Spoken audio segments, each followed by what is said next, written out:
송하윤의 학폭 논란이 1년 만에 다시 뉴스 기사를 도배하고 있는 가운데 최초 폭로자 A씨를 비롯해 해당 사건의 증인 B씨, 그리고 송하윤이 강제 전학을 가게 된 또 다른 사건의 피해자인 C씨의 증언이 공개됐다고 합니다. 지난 5일 방송된 SBS 궁금한 이야기 Y에서는 21년 만에 수면 위로 떠오른 송하윤의 학폭 의혹에 대해서 다뤄졌는데요. 이날 방송에서는 송하윤의 학폭 피해를 최초로 주장했던 A씨가 출연했습니다.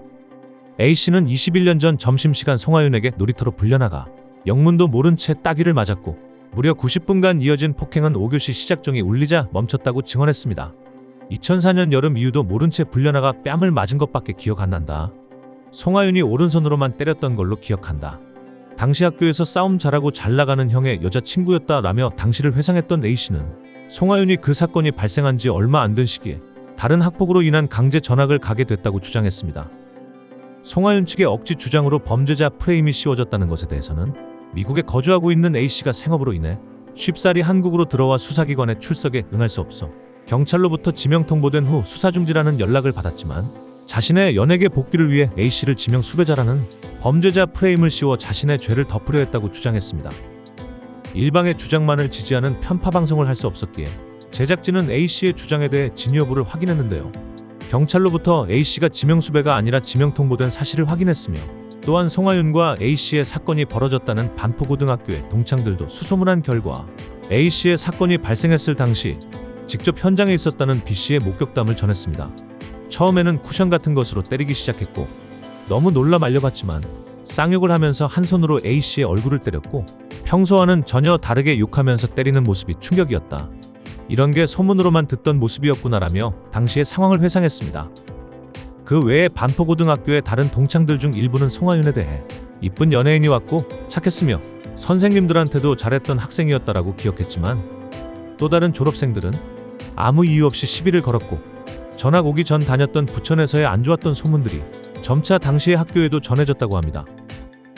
또한 A씨의 주장에서 언급되었던 송하윤의 강제 전학의 사유였다는 또 다른 사건의 당사자였던 C씨에 따르자면 송하윤이 전학 와서 친한 친구들 사이를 이간질했고 송하윤을 포함한 3명이 집단으로 폭력을 행사했으며 해당 사건으로 인해 학교에서 징계위원회를 열었고 결국 송하윤은 강제 전학을 가게 됐다라며 자신은 송하윤 때문에 고등학교 생활이 다 날라갔고 지금 생각해도 너무 못된 것 같아라며 분함을 토로하기도 했습니다.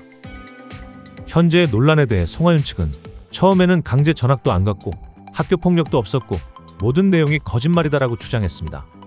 하지만 이후에는 학교 폭력에 휘말려서 옆에 있는 짝꿍이 학교에 등교한 사실을 알려줬을 뿐인데 억울하게 강제 전학을 가게 됐다라고 했습니다.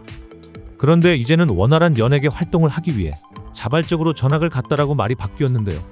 무엇을 증명하기 위해서는 우선적으로 중요하게 여겨지는 것들이 있습니다. 주장을 증명할 수 있는 증거와 증언의 일관성 등은 필수적으로 여겨지는 사항이라고 할 수 있는데요.